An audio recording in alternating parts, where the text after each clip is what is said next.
Oh, yeah. Okay. I'm just gonna go jump into it. I just can't wait. So, okay, that Toma in 5 seconds. 5, 4, 3, 2. Welcome to Vuga Online Radio, everyone. This is Africa's Leaders in Sustainability, your favorite show. And please know that today we have another leader in the continent, one of the leaders in the continent. She is very busy. She is very, very busy.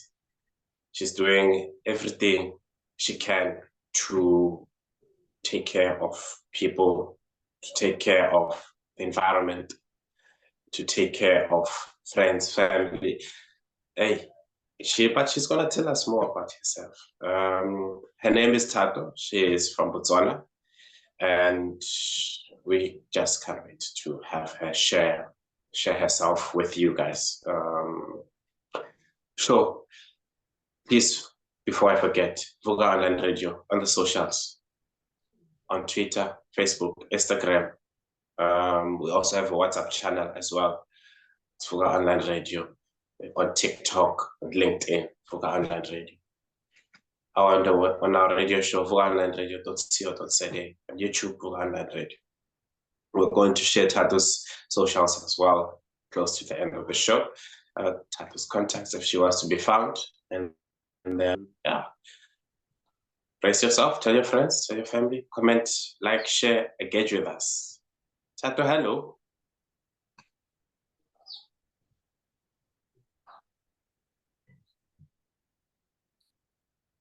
Hi, Thato. Hi, how are you? Hi, I'm okay. How are you doing? I'm just excited. I'm excited as well, and I hope the listeners are just as enthusiastic and ready to engage. Yes. And I'm sure first things first, they just want to find out who is this person, who is this leader in Botswana, from Botswana, who's leading the continent. So tell them just briefly who you are. All right. Thank you so much for having me. My name is Thato Angela Habaitse, and I am a passionate youth and parent activist from Botswana. I focus on raising awareness on climate change impacts on my community, with a particular emphasis on, gender responsive solutions. So it's like you said, being a woman, being a nurturer, there's everyone, so many people involved, and I love every bit of it. Okay. Perfect. And I'm excited to hear more actually on how, as a woman, as a nurturer, and how the women, the young girls, the mothers, and everyone can get involved without being biased, of course, on the other issues that are hindering progress, as if I might say. I'm pretty sure there's quite a lot that you're doing to have that impact for women to progress in this space, or in climate change and sustainability, or just to give them motivation in terms of career guidance and lifestyles as well. So I'm really excited to hear more, and I'm pretty sure all the ladies out there are excited to hear you represent them. We're gonna go on a short break. We're gonna come back, and then we're gonna find out exactly what Thato is doing, and what Thato's doing. I'll be back. We'll be back. Okay, we're gonna come back in 5 seconds. Welcome back to Vuga Online Radio. This is DJ Hotline after Thato Botswana. Today on the show, representing Botswana and the continent of Africa. And yes, like I said, engage with us. I'm just gonna jump straight into it. Thato, how did you become this Thato, this amazing Thato, the strong one, the wise one. What happened? What's changed? Or were you always in this environmental sustainability space? Were you always an activist since primary school, or did something push you to be this person that you are now? I think, growing up, I was always been that one wa papa, type of, because I stood up for others. And in school, I did community. I was always intrigued by community service because I love the community. I love engaging with people and getting to know people, how they think and their understanding of things. And that is how I got into this space. Also being raised by an environmentalist and farmer, I was always concerned about how we did agriculture, and there'd always be that conversation about how we have drought this year, and the elders at home, they were not understanding this phenomena. So it intrigued me into pursuing a deeper understanding of sustainable development, of climate change, and how to equip myself with that knowledge and skills, and how to also impart it in the various communities and networks that I engage with, because I believe so much in being a sister and a brother's keeper. Lovely, lovely. And I feel like that's very important that you bring that up. Some things we just tend to, as we grow, like we forget some things, lessons, guidances, experiences, sometimes. And we all have had somebody make an impact or something make an impact in our lives that brings us back into nature. And I feel like there's those people out there as well that nature just decides to choose, okay, this is this person that I want. I need you in this space. I need you as a guardian, as a healer. And do you feel like that has been the case with you? Yes. I never used to understand, how certain things fall into place. And I think being older now and having that understanding that everything happens for a reason, and the things of having that kind of calling, and being self-aware as a person and trying to do something better or bettering yourself. So I hadn't always understood Nice. that, and I want to encourage everybody not to beat themselves up about it. We all have our different journeys of understanding. It all falls into place at the end of the day, and then you're like, okay, so the times when I was going through this phase, it was kind of like honing you and building you towards the future self that you will need to be, in the community, to be that healer, to be that nurturer, or to be that protector. Yeah, that's so true. That's very true. Look at me now. You got ready. I never thought I'd be a radio host. Yeah. It's sustainability as well. And it's been amazing. I love it. I'm getting to meet quite a lot of people that are in the same space. So tell me, what is it that you're currently doing in your community?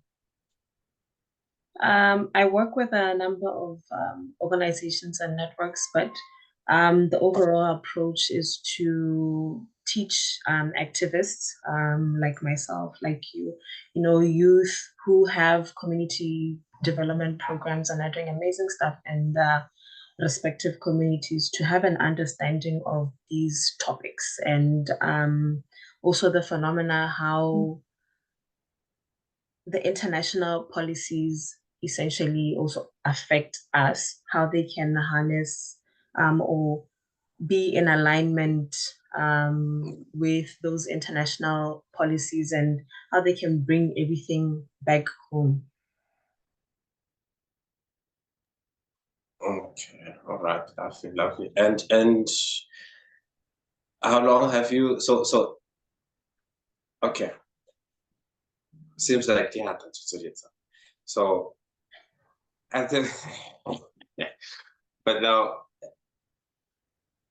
would you say that the reception that you're receiving for being yourself, for imparting all this knowledge in your area, would you say that the reception is positive from the community?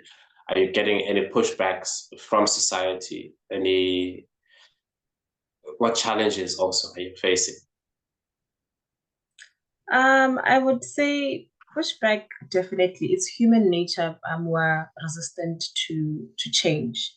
Um, we have a limited understanding, and especially with us, Africans, we have this thing of dilo tsa makgowa and that type of um, you know, thinking, thought frame.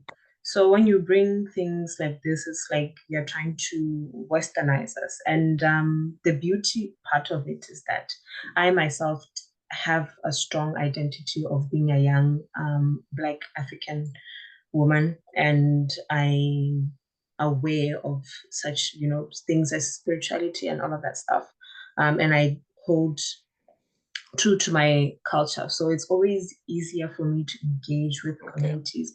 It's always easier for me to engage at the khotla with those kind of elders that have that strong pushback and can be gatekeepers for you. So having that, what's the word for it? Having a knack for understanding where people are coming from helps, to kind of address those kind of challenges. Okay, nice, lovely. And the ladies as well. Don't they do? I think sometimes ladies can come and say, "This is not for us. This doesn't affect us," or there's too many things that are happening that are hindering them from progress. Is there such as well in Botswana, where sustainable and climate-based actions are dominated by males? Yeah, it is. The environment we work in is, heavily dominated by men because they're the ones who still going back onto the African culture that they have the liberty or the privilege to advance their studies beyond, and there are still certain opportunities that are limited to people who have done like their PhDs, masters, and the like. But one thing I'm grateful for, and I would want to encourage ladies out there, children, and everyone that there's no amount of like small change, just taking a small step creates, that ripple effect. And you never know where you end up. You never know who you might engage with and how that can amplify or end up opening doors for you elsewhere. And also that spirit of humility. Wonderful, wonderful. Thank you for sharing that. And it's very key. Communication, that communication aspect is very important. And how we engage with the environment and how we engage with each other without the other one biting the other. It keeps the peace as well. And that's a very powerful and critical skill to have. So, but yeah, no, we're gonna come back on Thato. I'm just gonna go on another short, quick break. And then when we come back, I'm sure we're gonna get to engage the listeners out there as well, as terms of what they can do, how they can be in the space that you are in, and what if those, what they can do. But when we come back.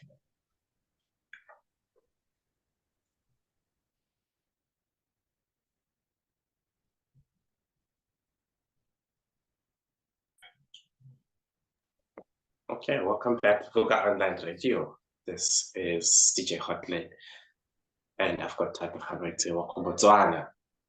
Very passionate about nature, very passionate about the gender balance of things, very passionate about traditional Africa in a whole, the connection to nature. So, Thato, thank you so much for joining us.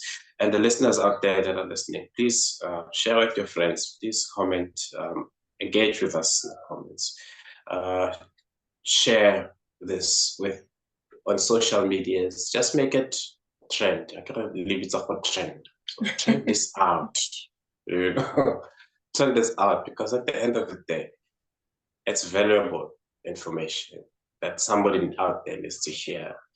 It can save somebody's career. It can also participate in somebody, like guiding somebody into the right path if they're struggling with certain aspects of their life. Maybe this is what they need to hear. So, yeah, let's talk. Cool. Thato, thank you so much again. Just wanted to find out, how has being an activist, a well-rounded activist, actually, gender, nature, how does it make you feel? How is it rewarding to you to be who you are right now? I would say the rewards would be, seeing there are times when other people in the environment or the activism space reach out to me and say, hey, I have this going on, and I have your input, because I don't regard myself as an expert or anything like that. So it's just those small yana things to know that whenever someone gets an opportunity, they can think of me as a team player, because then I know that at least I'm doing something good, and I'm open to be that kind of friend. And just seeing the significant impacts that people are doing in their communities, and knowing that, hey, there was a time we had this conversation and this person is implementing this and things are seemingly panning out all right. So those smaller kind of things, they feel great, more than any award that maybe I could ever receive ever. Yeah. Speaking of awards, what do you have? I don't have any awards. And I think if I actually did get one, I'm not sure if I'd be able to, receive it well, because I think of myself as just that person in the background and always trying to push other people to go up front and, do it. I see you. I see you. More introvert and more in the background. Okay. What has been some of your highlights of your career? Like you said, there's people that come to you inspired as well. So you can also mention them as highlights as well. It would be being identified as the program's lead for this Pan-African Youth Coalition. And a recent one would be, we have a climate change docuseries for shooting season 2, documenting the impacts of climate change in Botswana and how the community is, dealing with that, as well as policymakers, other experts, and other stakeholders are involved, or trying to work around the issue and the impacts of climate change. Being identified as the partnership development and program leader. I forgot the title because I'm not so much into titles, but being identified as someone who can connect communities with relevant stakeholders and essentially making season 2 happen on a Southern Africa perspective. And I believe we'll also be reaching out to Fuka Online Radio to engage further and see how we can amplify your work and feature you with the other sustainability leaders in Africa. Oh, it's nice. Oh, thank you. That's good news. Well, it's a yes from me. I don't know about Babang, but I'm convinced. Yeah. Thanks, Thato. That's wonderful. And how was, tell, I'm curious now about the documentary, season 1. What happened? Like, how was it? What was going on? Because I'm only coming in at season 2 stage, but at season 1, I've had the privilege of watching it. It was aired on the Botswana television platform, and it engaged the academia, it engaged policymakers, and a few of the people who have who do community work that addresses conservation, wildlife, and have seen what climate change is doing to women, affecting women, and essentially perpetuating the human and wildlife conflict, where now animals are moving closer to towns or settlements to look for water because the land is drying out, and tourism is also not the same. So just watching that is like, wow, it's amazing what technology can do. Yeah, wow. I can imagine it now. I'm just picturing it. I think here at Cape Town, we've had instances where rhino was strolling down a street somewhere, Imagine. And then what else? A lion. I think I don't remember where this was, Malawi somewhere, where a lion was also just strolling in the street, minding its own business. And I think, what's the name of the documentary? Climate Change in Botswana. Climate Change in Botswana. Okay. Yeah. So I think for us and the listeners, we'll get the link to it when we get your socials as well, and then we'll share it. We'll share it with everything else, because it's very interesting when you think about how animals are more connected to nature and seasons, and how they know where to locate what they need at what time, exact time. And it might be here in this house that I'm sitting in right now, they might know that there's water, but because there's barriers, etc. Wow, okay. That's good to know. It's good to know. Okay, and then so we're gonna come back again. We're gonna take another quick break, Thato, and then when we come back, we're just gonna engage the listeners now and find out from primary school age to adulthood, for us Borona, the late bloomers, how we can get involved in all of these activities, and what are the benefits? What are some of the benefits? Because again, we're all different. Some people, as from my experience, are not more feely type of thing. Get just straightforward business or straightforward this, straightforward that. I guess which is where ethics come in now. But we'll come back and speak about how being a part of this space in sustainability can benefit everyone when we come back.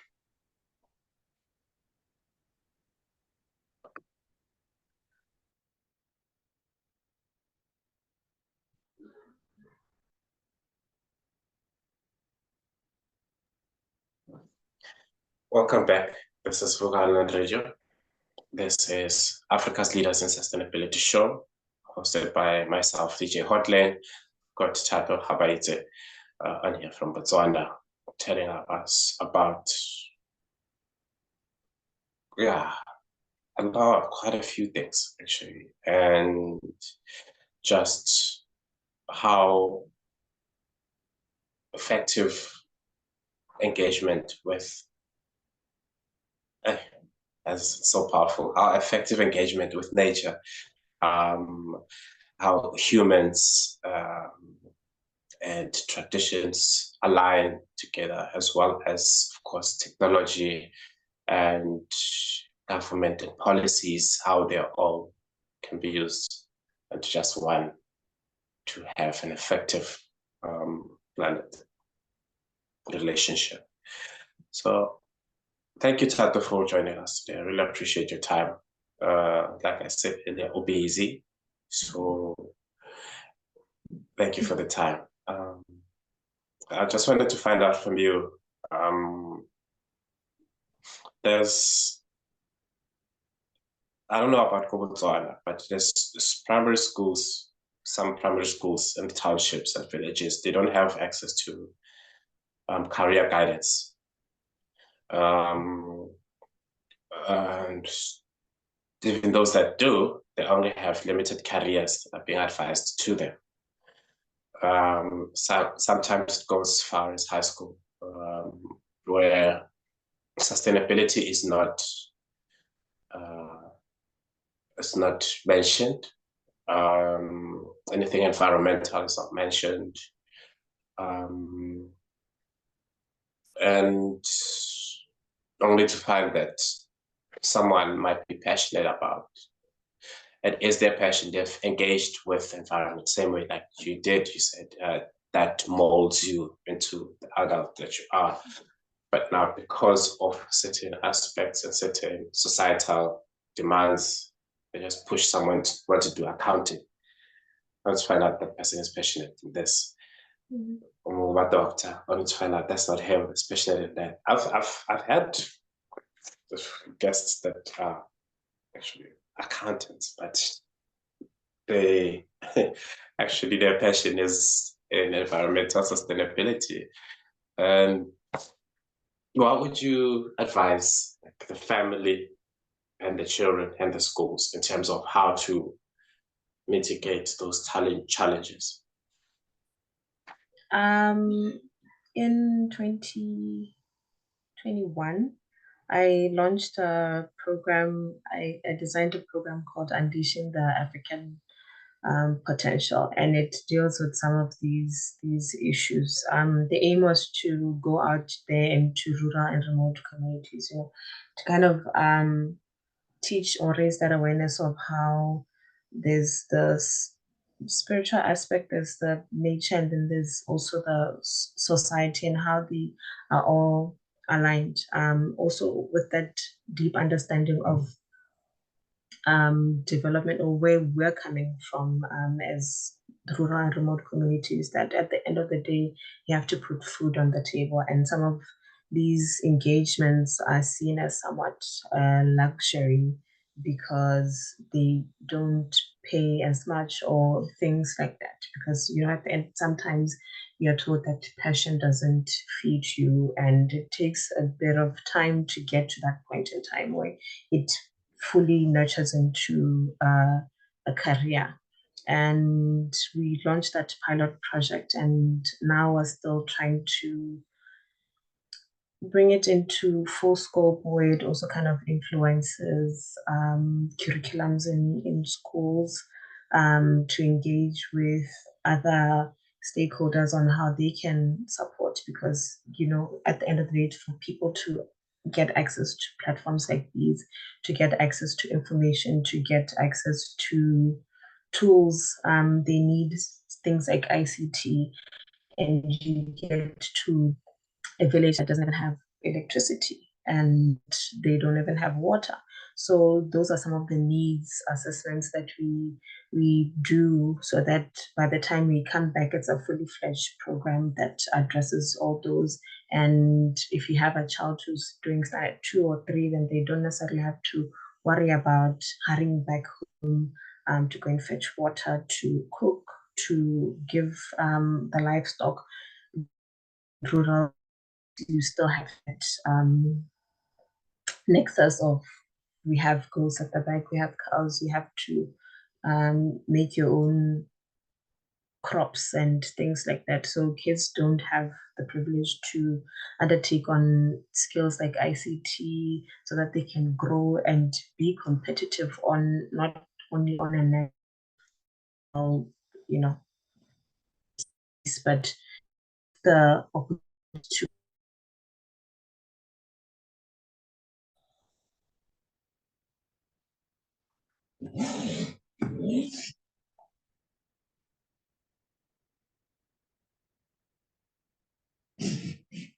Yeah, on. No, it's all right. It's all right. So thank you so much, Thato. And you say, yeah, it's a lot of work. It's a lot of work. That's why I'm saying you are very pleased. And look, and I appreciate having you on the show. And on this continent as well. You are a blessing for doing things that you do, being as selfless as you are, and taking care of what is not taken care of. And so far, how's the project going? The project is going well. I'd like to believe, if I'm not being overambitious, by the time we get to 2030, we do have that agenda for 2030. By the time we get to 2030, we should have at least 2 or 3 settlements or communities that we have fully implemented that project in a sustainable way. Because there's also that aspect of how how NGOs incorporate things in a non-sustainable way. Then they'll do a project, and then after a few years, it's not still functional. So those are just the nitty-gritties that we're fine-tuning, and really Agenda 2030 by then. Fingers crossed as well. Yeah, no, but I'd love it. Thank you so much. And what's next for you? What's next for you? Just in, like, let's say, the next 6 months. In the next 6 months, right now we're busy preparing for COP29, which is happening in November in Baku, Azerbaijan. I hope I didn't butcher people's country name. Yeah. So we're doing that. We're preparing. We're engaging with the relevant stakeholders, but most importantly, capacitating African activists to take up space, to feel, have a deeper understanding of what they're bringing to their communities, because we tend to have that mindset of thinking we are owed something, or somebody is going to come and save us or whatever. I don't know. So what we're doing is we're capacitating them and empowering them to own up the position that they are in, and so that by the time we get to COP29, they understand the topics at hand, they understand the issues from the communities, and they're able to engage with other leaders on that level to, either not negotiate, but to influence policy reforms and make sure that Africa gets the climate finance or the development change that it deserves.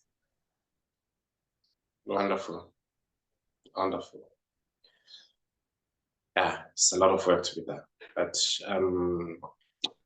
Thato, thank you so much for being on the show. There's many things that we can talk about. Yeah, that is Rambakato. And we haven't even touched the tip of the iceberg. But for the listeners out there, this is Thato from Botswana. She's going to tell us now her socials, how you guys can get in touch with her if you want to know more of what she does. If you need any guidance, she's available. Are you available? Yes, I am available. Okay, there we go. She's available. Yeah, please share with the listeners who you are on socials and how they can get in touch with you. My socials are the same throughout Facebook, Twitter. The difference would be the handles, but LinkedIn, Facebook, Instagram, X space. I almost forgot they changed the name. It's Thato Angelina Hawaii. Yeah. And you will still see the same picture all throughout to create that uniformity. Yeah. Okay, perfect. And last quote, last advice? I want to encourage everyone to, just don't shy away from taking any small amount of action and thinking it's insignificant, because just one movement can create that ripple effect. And wherever you are, because you can inspire someone else to take that leap, even though you've taken that small step, and that just be you, embrace yourself, love yourself, and and have an understanding of how we still are that nation of love, humility, and just still carry that ubuntu. All right. Thank you so much, Kira. This is Thato Botswana, sharing with us a great deal of what she does, who she is, and what she's going to do. So I hope you were listening, and I hope you shared and you were engaged. And yeah, I want to share with you her socials as well. And on my side, DJ Hotlane, signing out. Really glad to have met Thato today, and looking forward to hearing you from you in the future. We'll speak more of the air about what you said about the documentary. Yes. The documentary, yeah. Yes. And then, yeah, Thato, if you need me, Vuga Online Radio, just drop an inbox or a comment. I'm here, DJ Hotley. Bye, guys. Bye, Thato. Thank you. Bye. Bye.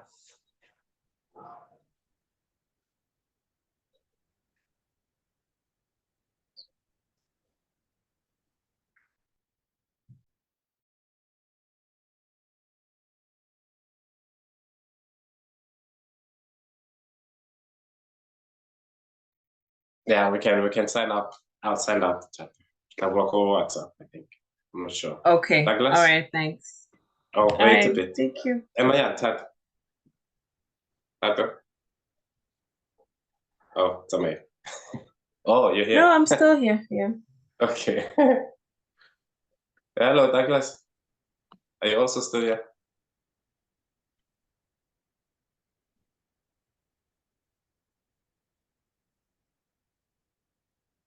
I think it can work WhatsApp. It's fine. Okay. All right. Okay. Bye.